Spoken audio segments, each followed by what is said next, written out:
Assalamualaikum warahmatullahi wabarakatuh. Kembali lagi di channel saya Siti Nur Hasanah Yahya. Jangan lupa like dan subscribe ya.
Prosesi memasuki ruang acara.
999032013, NIDN 2001057204. Tempat tanggal lahir Batu Palano 1 Mei 1972. Pendidikan S3 tahun 2008. Pangkat pembina tingkat 1, golongan ruang 4B, TMT 1 April 2019. Jabatan Lektor Kepala, angka kredit 554, TMT 1 Oktober 2018. Unit kerja Kementerian Agama Republik Indonesia pada Universitas Islam Negeri Syarif Hidayatullah, Jakarta. Terhitung mulai 1 Juli 2021, dinaikkan jabatannya menjadi Profesor, Guru Besar dalam bidang ilmu pendidikan bahasa Inggris dengan angka kredit sebesar 850. Kedua, pegawai negeri sipil yang bersangkutan diberi tunjangan jabatan sebesar Rp1.350.000. Profesor Dr. Ratnasari Dewi MPD adalah seorang guru besar dalam bidang ilmu pendidikan bahasa Inggris ini. Lahir di Bukit Tinggi 1 Mei 1972 dengan nama kecil Anam. Meneguhkan diri sebagai seorang akademisi yang mulai mengenyam pendidikan sekolah dasar hingga sekolah menengah atas yang ia lalui di kota kelahirannya. Prof. Guntur, sama akrabnya, menempuh pendidikan sarjana di Gigi Padang dan magister di tempat yang sama, yang kini sudah menjadi Universitas Negeri Padang.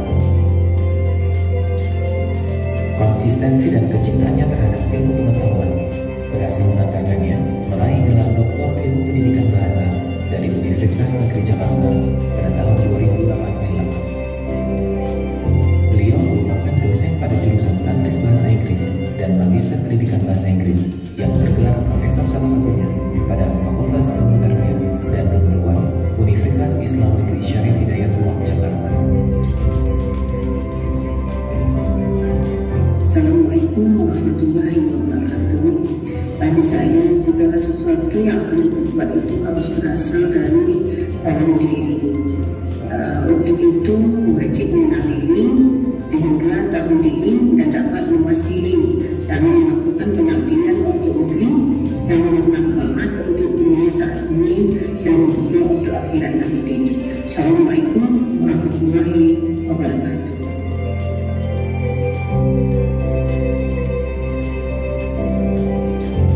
Berbagai prestasi dan capaian yang telah diraih tidak lantas membuatnya berpuas diri. Tidak heran jika sejumlah penghargaan baik di tingkat nasional maupun internasional telah berhasil diraihnya. Pada tahun 2015, beliau berhasil menjadi Best Presenter dalam konferensi internasional di Bangkok. Selain itu, beliau juga pernah meraih penghargaan dari Fakultas Ilmu Tarbiyah dan Keguruan sebagai dosen teladan tahun 2016. Pelatihan yang pernah dia ikuti adalah pelatihan kurikulum 2013 dan Academic Writing di Bali yang disponsori oleh Relo bekerjasama dengan Universitas Udayana Bali pada tahun 2019. Beliau juga aktif mengikuti beberapa workshop lainnya tentang teknologi dan kurikulum. Di samping itu, beliau juga aktif dalam melakukan penelitian yang terkait dengan bidang karyanya seperti keterampilan menulis, berbicara, dan membaca yang diterbitkan di Jurnal Nasional Terakreditasi dan Internasional Akreditasi. Beliau memiliki motto bahwa mengenal diri sendiri yang bersumber dari hati adalah langkah awal mengawas diri dan memperbaiki diri sehingga menjadi cermin diri untuk selalu mengabdi bagi negeri.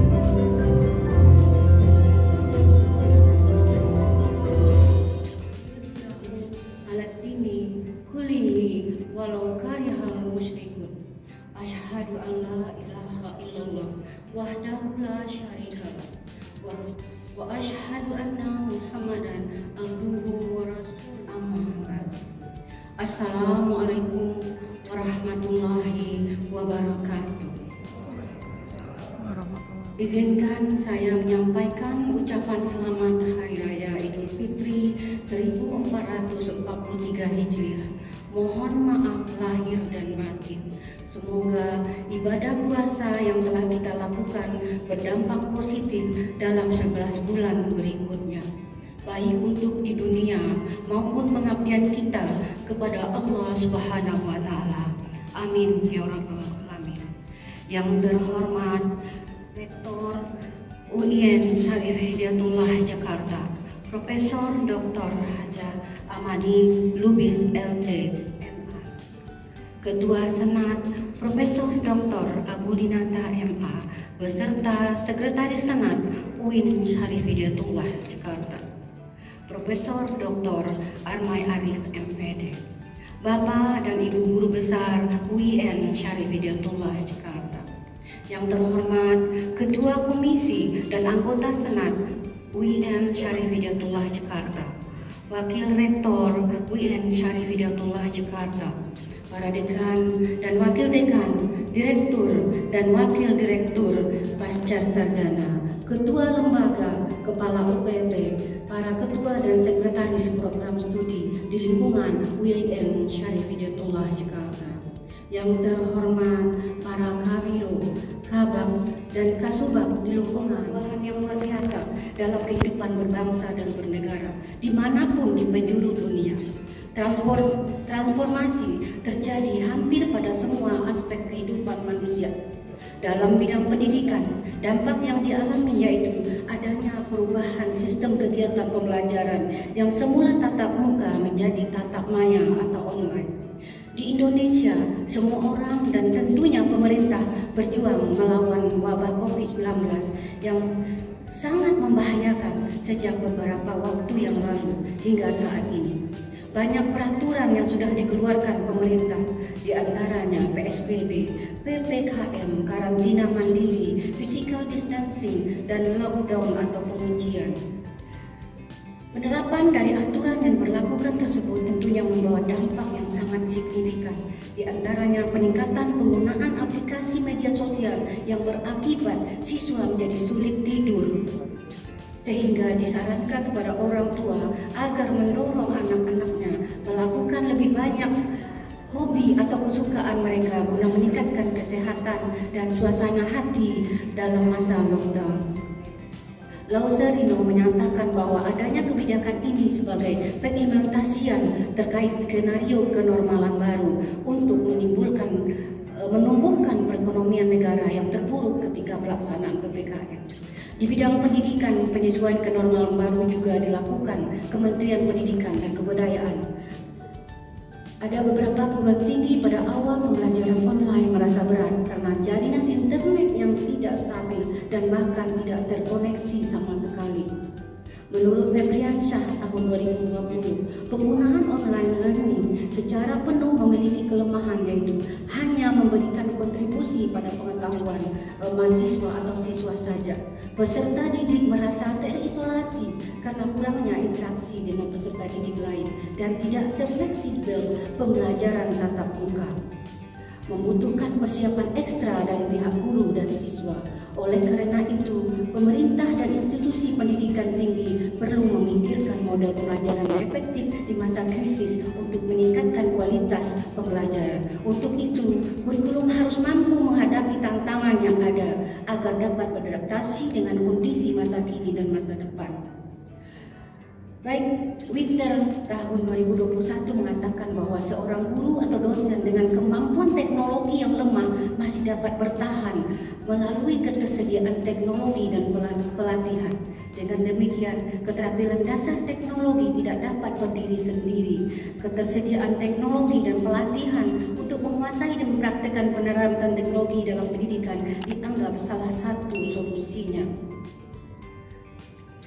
Rektor, Ketua, dan Sekretaris Senat, dan hadirin yang berbahagia, lulusan pendidikan bahasa Inggris diharapkan memiliki kompetensi yang baik di dunia kerja. De Costa dengan kawan-kawan mengatakan bahwa penguasaan dan kecakapan dalam berbahasa Inggris merupakan tameng kuat dan sumber ekonomi sebagai kriteria penting dalam menyelami dunia persaingan kerja. Persaingan kerja online global, lulusan bahasa Inggris dapat melingkupi 3 aspek, yaitu kursus online dan privat online dari dan dalam luar negeri, serta pengajar bahasa Inggris dengan native speaker. Untuk itu perlu kiranya mempersiapkan mahasiswa pendidikan bahasa Inggris dengan kekayaan pengetahuan, kecakapan yang mumpuni, dan sikap mulia. Rektor, Ketua, dan Sekretaris Senat hadirin yang berbahagia, peluang mahasiswa dan lulusan pendidikan bahasa Inggris untuk menjawab tantangan seperti diuraikan di atas tentunya harus segera disikapi dengan tepat dan cerdas. Dua dari banyak cara untuk menyikapinya adalah dengan merestrukturisasi kurikulum pendidikan bahasa Inggris sesuai dengan perubahan zaman dan menyiapkan mahasiswa dengan kompetensi dan keterampilan untuk pekerjaan sampingan selain menjadi tenaga pendidik.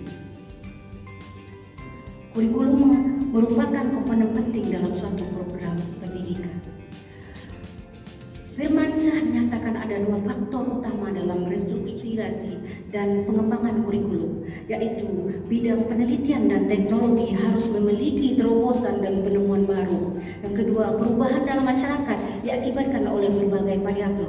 Masyarakat harus berubah untuk memenuhi kebutuhan dan prioritas anggotanya yang berdampak pada munculnya perubahan kurikulum yang bersifat dinamis, maka harus menyesuaikan dengan kebutuhan masyarakat dan kemajuan teknologi, sehingga restrukturisasi, perubahan dan pengembangan kurikulum tidak dianggap tabu. Selanjutnya yang kedua adalah sumber daya manusia atau dosen yang menguasai teknologi pendidikan sebagai sumber daya manusia. Rektor, Ketua, Sekretaris Senat, dan hadirin yang berbahagia, penggabungan metode pembelajaran blended learning dan hybrid learning sudah tidak dapat kita elakkan lagi. Blended learning merujuk pada berbagai strategi pengajaran yang menggabungkan instruksi tatap muka dengan individu dengan program pembelajaran berbasis komputer. Hybrid learning mengacu pada pencampuran lingkungan belajar yaitu instruksi kelas, tatap muka, dan lingkungan online. Selanjutnya, Wahyuningsih dan Sumono berpendapat bahwa sinkronus sendiri merupakan komunikasi yang dilakukan pada waktu yang sama, sedangkan asinkronus dilakukan pada waktu yang berbeda. Meskipun pembelajaran jauh-jauh, peserta didik atau mahasiswa menghadiri sesi kelas secara virtual setiap minggunya pada waktu yang sama dengan guru atau dosen dan kelas tidak dapat dijadwal ulang. Sedangkan asynchronous learning memungkinkan peserta didik untuk melihat materi instruksional setiap minggu kapan saja mereka pilih dan tidak termasuk komponen kuliah video langsung. Poin penting terakhir yang ingin saya sampaikan adalah bahwa lulusan pendidikan bahasa Inggris tidak hanya menjadi guru dan atau dosen, tetapi mereka juga memiliki pekerjaan lainnya. Di antaranya dengan bekal kemampuan dan kecakapan bahasa Inggrisnya, mereka juga dapat meniti karir menjadi content creator untuk video pembelajaran bahasa Inggris, copywriter, content editor, translator, mentor, pelatihan media berbasis teknologi, administrator web, dan lain sebagainya. Akan tetapi, peluang pekerjaan baru selain guru untuk lulusan pendidikan bahasa Inggris tidak bisa bergantung kepada kemampuan bahasa Inggris, lisan maupun tulisan saja. Untuk dapat bekerja di beberapa bidang pekerjaan lain tersebut, seorang lulusan pendidikan bahasa Inggris juga harus memiliki kemampuan digital teknologi.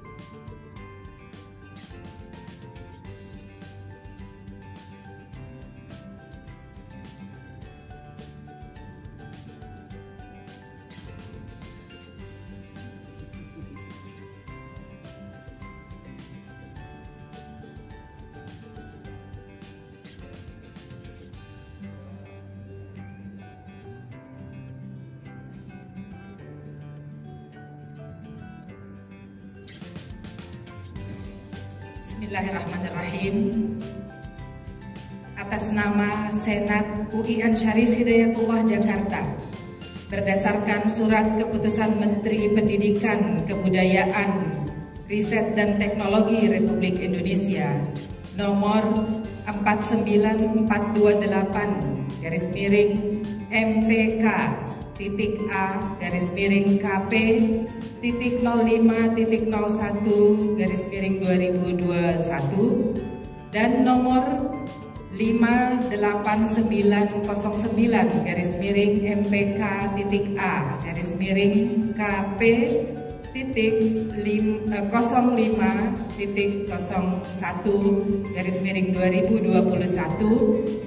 Dengan ini saya mengukuhkan Profesor Dr.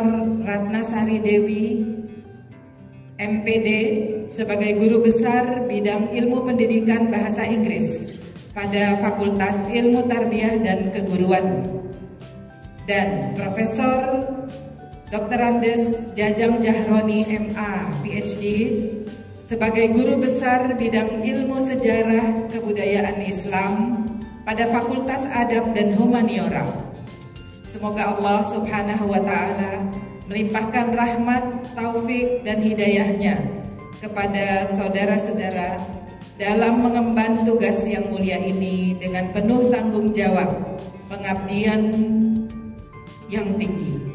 Dengan ini pula saya atas nama Senat UIN Syarif Hidayatullah Jakarta mengucapkan selamat atas pengukuhan saudara sebagai guru besar. Kepada Profesor Jajang Jahroni MA PhD. Kemudian kami undang kepada Ketua Senat dan para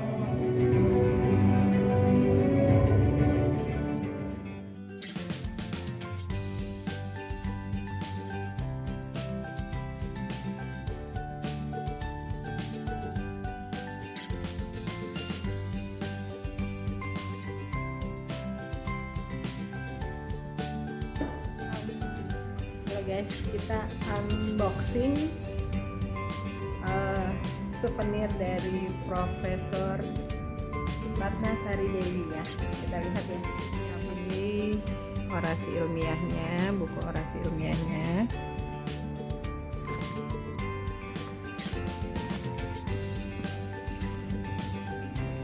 Kita lihat ya.